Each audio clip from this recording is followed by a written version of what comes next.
So, a few of you know me, but like I said, I've been coming to CrossRoads for probably about a month. My journey with Christ started 20-something years ago when I got locked up, and it was rough. There was volunteers that used to come in, and one scripture that hit me was John 3:16, and that changed my life. And like when I first accepted Christ, I was on fire. I was on fire for Christ. And like I couldn't get enough of his word. I was always in it, reading it. And then I actually went to prison. And while in prison, I looked at my faith as a weakness. And so I kind of drifted. And then finally one day when my dad passed away, it hit me because I was able to be part of his service during COVID that this happened. And our facility was on full lockdown. We weren't supposed to even be out of our cells.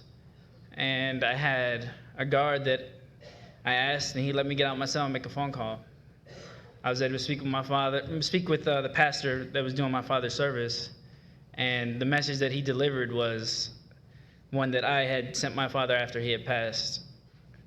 And it just felt like the whole service was just where God was just speaking to me.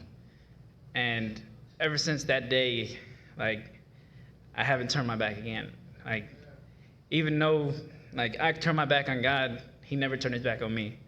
So that was, man.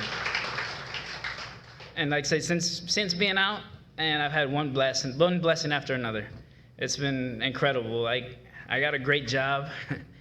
We have Bible study at lunch. So it's definitely, I met an amazing girl. She's a Christian. Her parents love me. All we talked about yesterday was God. I told them my testimony, and they just love me. So I can't, man, it's just a great blessing. And then the biggest thing, though, that I'd have to say that I have to end this with is the fact that my relationship with my mother, we didn't have a relationship for probably 15 years. And right before I got out, I was able to get her address from one of my counselors. And I sent her a letter. I'd been wanting to do that for a long time. I just never had her address. So I finally asked my counselor, and she was like, yeah, I got you. I'll get it for you. And so I wrote her a letter. The morning I got out, she got that letter, and she called me as soon as she got it. And ever since then, we speak every single day. So our God is definitely a God of reconciliation, that's for sure. And he's always faithful even when we're not. So thank you.